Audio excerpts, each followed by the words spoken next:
आपण पाहत आहोत SN न्यूज मराठी। लाईक करा, शेअर। सांगोला नगरीच्या इतिहासामध्ये आज या भारत भूमीचे सुपुत्र महामानव भारतरत्न डॉक्टर बाबासाहेब आंबेडकरांचा पूर्णाकृती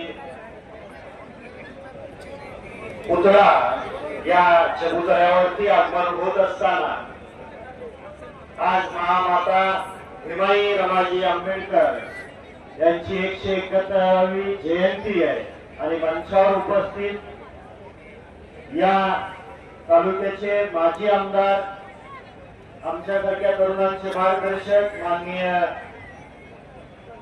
ॲडव्होकेट शहाजीबाबू पाटील, मंचावर उपस्थित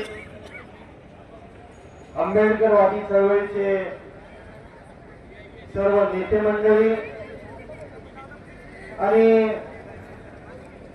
भारतरत्न डॉक्टर बाबासाहेब आंबेडकर जयंती उत्सव मंडळाचे अध्यक्ष, उपाध्यक्ष, संचालक मंडळ, मंचावरील सर्व मान्यवर, समोर बसलेले उपस्थित सर्व वडीलधारी मंडळी, तरुण सहकारी मित्रांनो, सर्वांना सर्वप्रथम जय भीम। जय भीम। आवाज येत नाही। जय भीम। जय भीम। मला वाटतं सकाळपासून उन्हामध्ये आपण सर्वजण मोठ्या उत्साहामध्ये स्वागत केले, त्याच्यामुळे थकले असणार आहात। या तालुक्याचं ज्यांनी 60 वर्ष प्रतिनिधित्व करत असताना सर्व जाती धर्मांना सोबत घेऊन हा तालुका आणि मतदारसंघ शांततेत टिकला पाहिजे यासाठी कष्ट घेतले असे स्वर्गीय डॉक्टर बाई गणपतरावजी देशमुख साहेबांनी 1978 साली याच जागी अर्धाकृती पुतळ्याचं नियोजन केलं होतं आणि स्वर्गीय आबासाहेब हयात असताना पूर्णाकृती पुतळ्याचा प्रस्ताव आपल्या जयंती उत्सव मंडळाला पाठवण्यासाठी विनंती केली होती आणि त्याच्यानंतर 2019 ते 2024 दरम्यान ॲडव्होकेट शहाजी बापू आमदार असताना शहाजी बापूंनी ती जबाबदारी उचलून या ठिकाणी स्वर्गीय आबासाहेबांचा जो विचार होता त्याला साथ देऊन भारतरत्न डॉक्टर बाबासाहेब आंबेडकरांचा या सांगोला नगरीमध्ये पूर्णाकृती पुतळा व्हावा याच्यासाठी सर्वांनी कष्ट घेतलं। बापूंनी सरकार दरबारी मागणी करून निधी उपलब्ध करून दिला आणि या महामानवाने समता, बंधुता आणि स्वातंत्र्य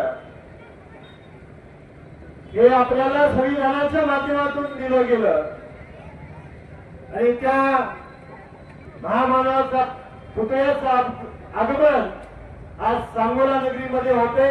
हे तुम्हाला सर्वांसाठी या सांगोला नगरीच्या इतिहासासाठी ही अभिमानाची गोष्ट आहे। आज महामाता भीमाईंचा आज 171वी जयंती आहे। निश्चितपणे तुम्हा सर्वांना त्या जयंतीच्या खूप खूप शुभेच्छा देतो आणि आज या ठिकाणी भारूतीबाईंनी संविधानाची प्रत वाचण्याचा चांगला उपक्रम हाती घेतलेला आहे।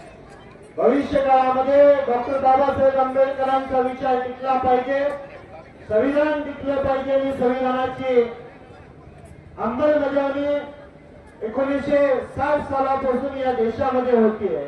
तो विचार टिकवण्यासाठी आपण सर्वजण भविष्य काळामध्ये काम करूया। बरेचसे काम अपूर्ण आहे, तर जयंती उत्सव मंडळाला लोकप्रतिनिधी या नात्याने तुम्हाला शब्द देतो की इथून पुढचं जे काही तुम्हाला सुशोभीकरणाचं काम असेल त्याला एकही रुपया निधी कमी पडू देणार नाही.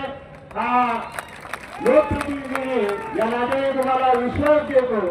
आणि आज पुतळा आणताना मुंबईपासून सांगोल्यापर्यंत सर्वांनी कष्ट घेतले. तुम्हा सर्वांचं मी खूप खूप अभिनंदन करतो आणि आभारी मानतो. त्याचबरोबर हा पुतळा ज्यांनी तयार केला असे कारागीर आणि या पुतळ्याच्या आगमनासाठी धम्मविधीसाठी आलेले कोल्हापूरहून आलेले बनते साहेब असतील, बनते संबोधी आणि बनते गोविंदा मानोबा यांचंही मी आमच्या या सांगोला नगरीमध्ये तुम्ही एवढ्या महत्वाच्या क्षणी आला त्याबद्दल तुम्हा सर्वांचं अंतःकरण पूर्वक आभार मानतो. जयंती उत्सव मंडळाचा आभार मानतो आणि थांबतो. जय हिंद, जय भीम.